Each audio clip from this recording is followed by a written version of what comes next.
Idara, welcome to Diaspora Food Stories. How are you? I am well, thank you. How are you Good, doing? doing well. And you are joining us from New York. hmm Hot, it's summertime, so it must be hot out there. It is. It's like 90 degrees right now. And humidity, right? Yeah. You can't forget that.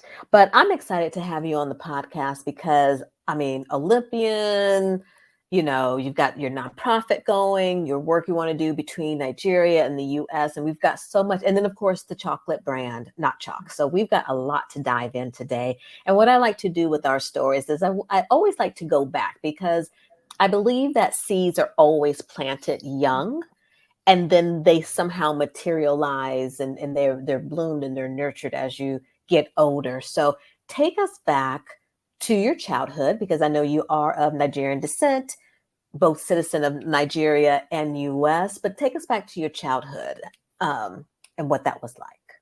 Yeah, so I am born and bred in New York, and born in Brooklyn, and I am a first generation Nigerian American. So both of my parents came to America for grad school. So my mother came for her PhD, and my father came, actually came from undergrad, and then he also did his grad school as well. So as kids, we were living the immigrant tales or the immigrant American dream, where education was really the most important thing in our household. So I have two brothers. So I'm the only girl and the middle child, and everything in our household was education first, education first. Mm-hmm. So, like most first generation families, we are focused on being high achievers, and then also just going out and getting a good job, right? Mm-hmm. So, for the most part, you don't have a ton, or at least in my family, not a ton of entrepreneurs. So, we're chasing your doctor, lawyer, engineer. Not Mm-hmm. even there's some Nigerian factions or families that might delve into the businessman or businesswoman side of things, but that really wasn't our story. Okay. I was supposed to be a doctor, right? I Okay. did well in school in math and sciences, so that was a natural progression. My father had his master's degree in health sciences. My mother got her PhD in physics and engineering. So that was the path that was set out for me. But I've always been entrepreneurial in, like you said, there are different seeds. So I think back to when I started playing sports and I played volleyball, I played soccer, I played basketball and track. So basketball and track are the sports I played the longest, and then ultimately finalizing on track and field through college. But Mm-hmm. even in those early days, we had to sell chocolate, had to sell Rice Krispie treats and M&Ms and M's and Pop Tarts, and I would find ways to sell out of my inventory so quickly. And then I started to study the market. So when we were in school, I knew the flavors of the Pop Tarts that the kids like. I knew at what time of the year, and then because me being me, I remember I'd sold out of my stash so quickly. I asked my coach if I could sell more just and keep the change, right? The money Mm-hmm. that I would raise, if I can keep it instead. And coming from being in the inner city, the coaches know that there's not a ton of money to go around, and that similar to our story. I mean, our parents worked really hard to provide for us, but of course, Mm-hmm. between three kids, and my parents divorced when I was young, so Mm-hmm. it was more of like a single family household. And my mother was a teacher, public Okay. school city teacher, so those dollars don't stretch too far. Yeah. And because of that, I just always sort of found ways to be entrepreneurial and trying to extract the maximum value in any situation that I was in. So taking my market research, I was able to capitalize and, for some reason, always flushed with not a ton of cash, I still couldn't afford Jordans, Mm-hmm. and some of the name brand items that were popular in my high school days, but I, had enough for my spikes for track, my basketball sneakers and things like that. So that I would say is the first seed that was planted, but, didn't really pick it up until much later, just through my other initiatives and projects. And, now in culminating in this business and through my charity, I've been able to really hone in on my personal purpose Mm-hmm. and figure out how to bring out the entrepreneurship piece of me, because it's always been in me. And there's been Right. other things that I've tried and I've done over the years, tried and failed, or tried and didn't have interest in anymore. Mm-hmm. But really building Knock Chalk and this brand, it's just so personal to me. One, because of the mission behind it, but two, just being able to learn as we grow has been a wonderful journey that's only in the beginning. Awesome, awesome. Well, we're definitely going to come back to that. Let me ask you, I know, education was there, especially around STEM. How did your family feel when you got into track and field? They didn't really care, Okay. if I'm being honest. I mean, Hmm. in our household, it was education first. If it's affiliated with school, I was able to participate as long as my studies didn't suffer. Hmm. So for the most part, it was almost my side hobby or my own thing, and Hmm. it was no one's interest but mine, right? But So then you go to the Olympics. You are a 2012 Olympian. Congratulations. How was that? I mean, that's huge. oh, absolutely. I mean, that was probably, I guess, until I have children, the defining moment of my life.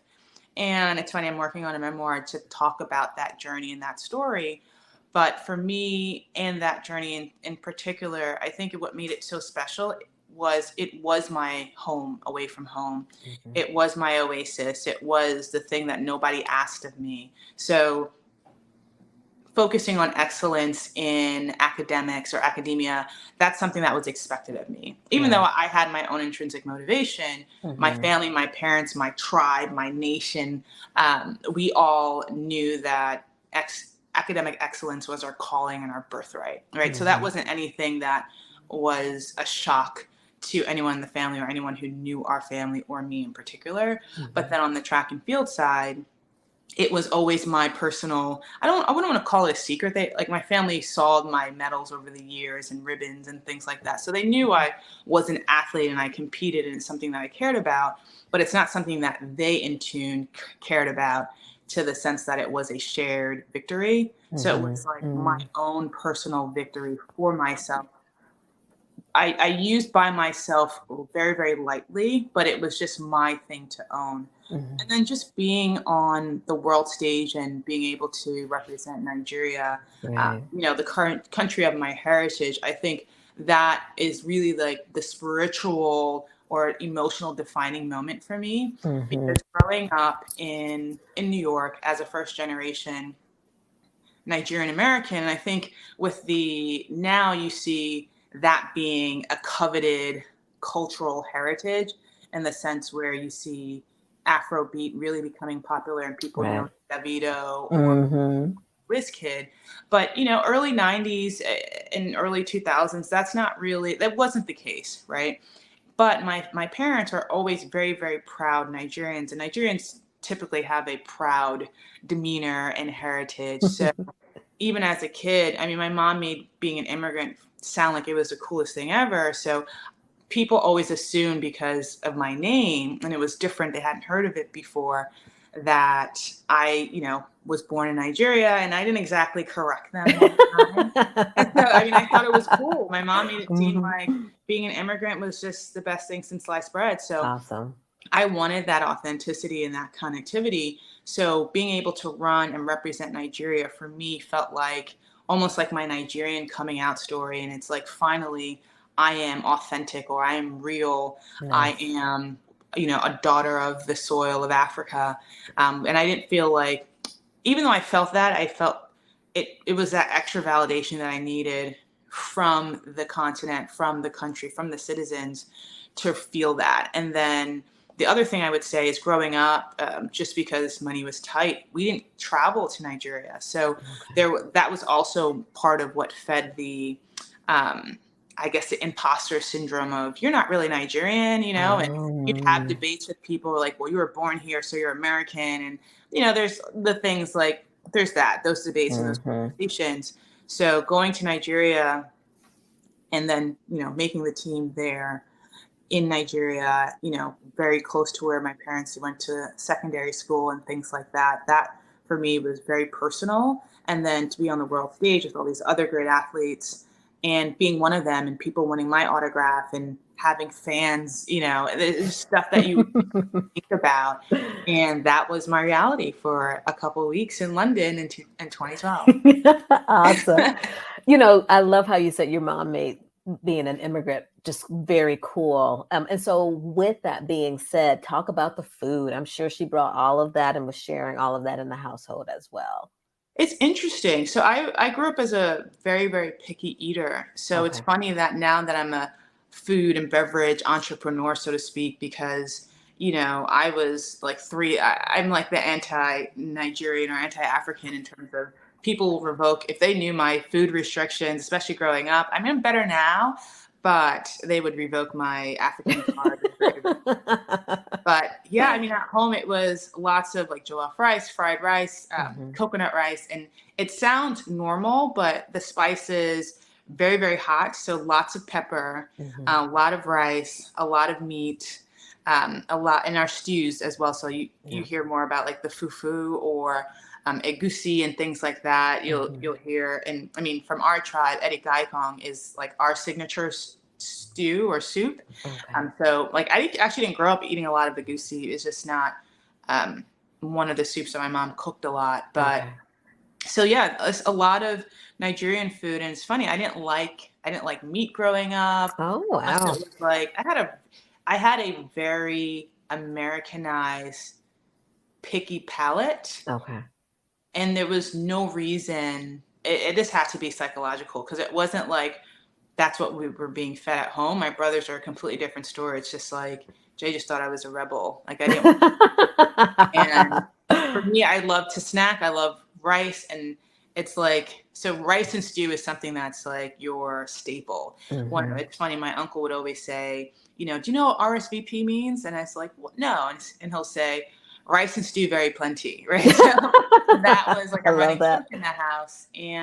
But growing up for me, if the stew touched the rice, I would not eat it. Right. So Wow. like my food had to be separated. I loved white rice. I loved very plain. And texture was a big thing for me. So dry, Mhm. plain, anything that resembled or got me the texture of a cracker or a cookie or something like that. That was my thing. But one thing I will say is that has never changed. I have a massive sweet tooth. So the fact that I have a hot cocoa company makes sense. But Wow.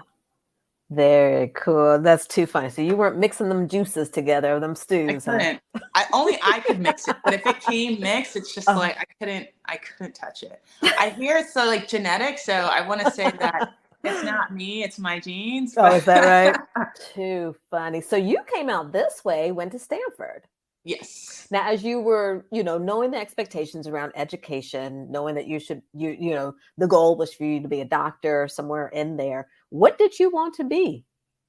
What did you So think you were going to be? yeah, when I went to Stanford, one thing I knew I wanted to do was continue running track, even though it Mhm. wasn't my priority, but it was a priority. Mhm. And growing up, my parents didn't do their undergrad. I mean, my dad did, but they never went through the SAT system and Mhm. all that. So Mhm. they weren't really a great help because they just didn't have the experience. Right. So for us, the way we decided the schools, we went on usnews.com, and every year, probably since I was in eighth grade, looking at what are the top 10 schools. Mhm. So that was the pool, right?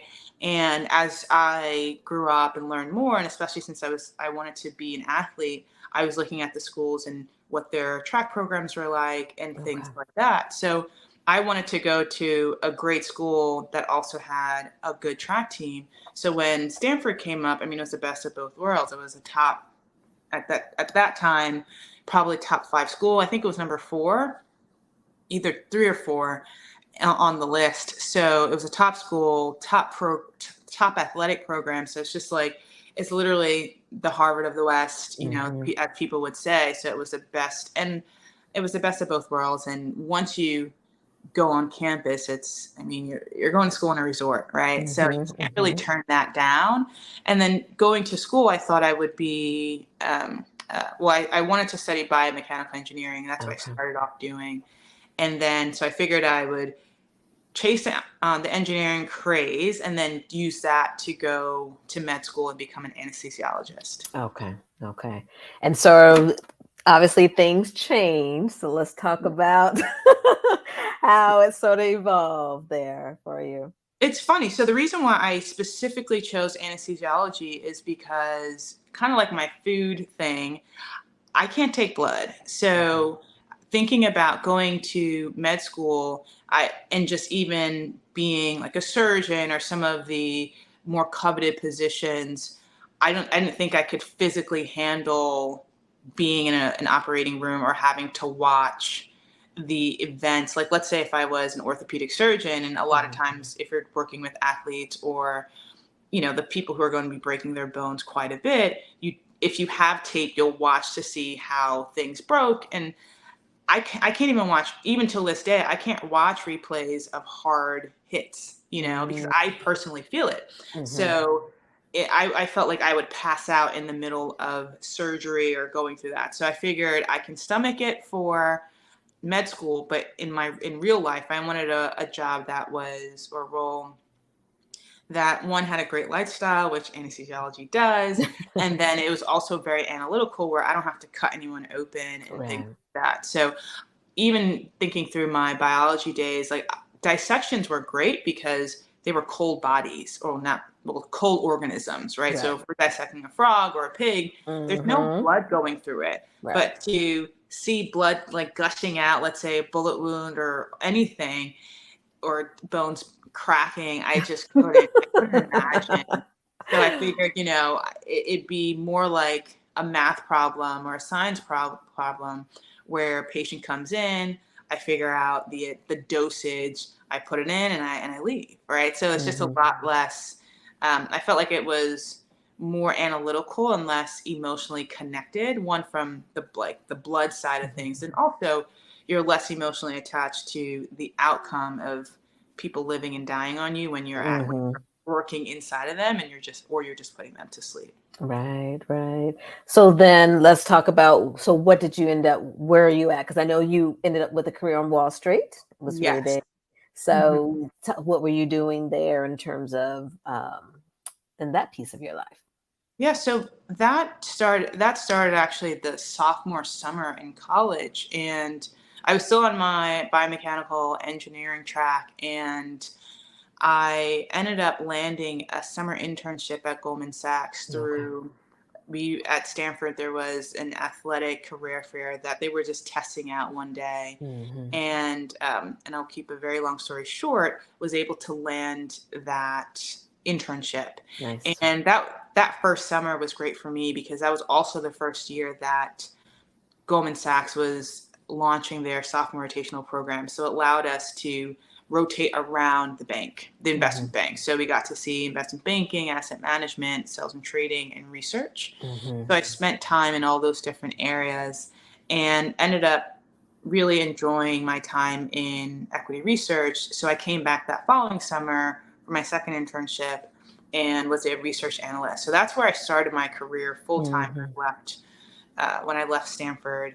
And it's great because I was on the most coveted desk, where I was covering specialty retail companies. So think of like your Under Armour, Nike, Victoria's Secret, brands, and things like that. So it was for me to be able to learn how to understand management of companies and investing companies into value companies, and companies that I knew really well, like companies I shopped at and things like that. It was a great experience to understand Wall Street as a business, and really start to see what areas of Wall Street I was interested in, and which prompted a couple other moves in my career. So I moved from equity research, and then I was a commodities trader. So I traded nat gas and power. So power being electricity, nat gas being, another form of electricity as well. So had some location moves, lived in Houston, then also came back to New York. I worked in strategy at Barclays, also worked as an interest rate salesperson. So lots of different roles, all within Wall Street and investment banks, and a far cry from being a doctor, of course. And I was going to say, what are the parents thinking right now? What are the parents? They upset? Are they okay? It's funny because when I knew after that first summer, I was just like, yeah, I found my path, right? Because this was somewhere where I could save 8 years of school and a ton of debt and doing something that I actually wanted to do versus not. Be able to use my analytical brain, my my science background, engineering mind, and still make a lot of money, right? Or still have, and which is to fulfill that immigrant American dream, right? Mhm. And for the most part, my mom understood the business a lot more, because I remember when we were younger, she actually wanted to be an analyst on Wall Street, but didn't, of course, not growing up in America, didn't know how to crack it. And then also having 3 children, it just would have been impossible, honestly. So she understood the business and respected the choices that I was making. My father, he's more of a stability and Mhm. consistency sort of guy. So, I mean, it was probably about 3 years into working on Wall Street, where it's just like, are you sure you're not going to go to med school? Like, you could do a different medical degree, because from his view, it's making sure that you always have a job. There's always going to Yeah. be sick people. There's always going to be a need in the healthcare industry. Whereas in finance, I mean, I've seen it ups and downs. I mean, I came out of university during the Great Recession, right? So Mhm. I've seen, I see the basis of his fears, even though I didn't heed Right. the warning. Wow. So 2017, you started Let Girls Read, Run, and Grow. Let's talk a little bit about that. Yeah, so that is I say it's my legacy project, but it's a 501c3 charity that I started really to focus on building up the African girl through education, athletics, and entrepreneurship. Mhm. So after the 2012 Olympics, I went back to Houston. I was doing my commodities trading job, Okay. and I started training again for the 2016 Olympics. So one thing about the 2012 Olympics, I worked full time. So I was still, Wow. just like in college, being a student athlete, I was a worker athlete. And in 2016, I wanted to just focus completely on track and field, because it was the first and only time in my entire life that I only focused on one thing. I'm kind of a career multitasker, Okay.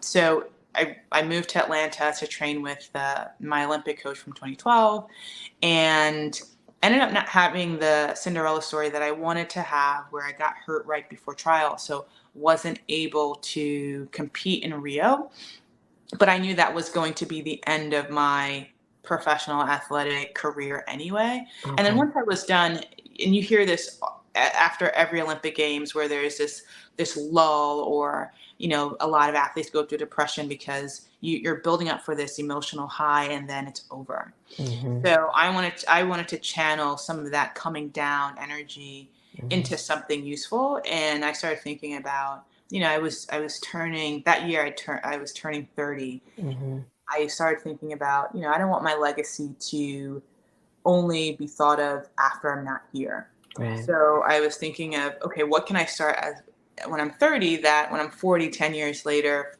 20, 30, 40, 50 years later, I can see the growth and the progression. Mhm. So decided it was going to be a charity. I decided I knew who I wanted to help. And I started thinking about, how do I combine all these extracurricular activities and interests into one thing? And then I started thinking about, what are the things that made me successful? Mhm. And I kept on coming back to the same 3 things: education, athletics, and entrepreneurship. Yeah. And that is how we came up with the mission. That's how we came up with the name. Mhm. And really just building up girls one at a time, and taking our time, right? Because I started as a side project or a side hobby, Mhm. it wasn't something that I needed to sustain myself from. It Right. was something I was giving to. So because of that, it's allowed me to take my time to do things well, Mhm. versus rushing to get things out just to get it out. Mhm. And the other thing that, when we started, that we wanted to focus on was project oriented work in each of those verticals. So Mhm. that's how you'll see Camp Next Gen, which started off as a sport and STEM camp, that's now rebranded to Camp Next Gen. And then the school that we're looking to build, which is why the NO K CHOC exists and what we're trying to do with that mission there. And then finally, on the agricultural side or entrepreneurship side, there's a lot of ways you touch entrepreneurship, but the key way that we want to have impact on the continent is really to build entrepreneurship through agriculture. because on the continent and also Nigeria specifically, there's tons of land. There's Yeah. tons of land that exists in families, and because of the oil rush, we've seen the youth really run away from farming and agricultural Yeah. pursuits and business. And I think there's more besides farming. Farming is hard, so there is a reason why young people are running away from that type of work. But what that and I know is that the issue is that there's a lot of exporting of raw materials and not a ton of value add that happens on the continent. So because of that, we want to make sure that we're teaching the skills around marketing, branding, creating high quality products, and then QA around those products, such that just like we've seen, made in China change, that perception of made in China change, or that perception of made in Korea, made in Japan change in our lifetime, that we can start to see made in Africa, made in Kenya, made in Ghana. And that's something that is respected on a world stage. Absolutely.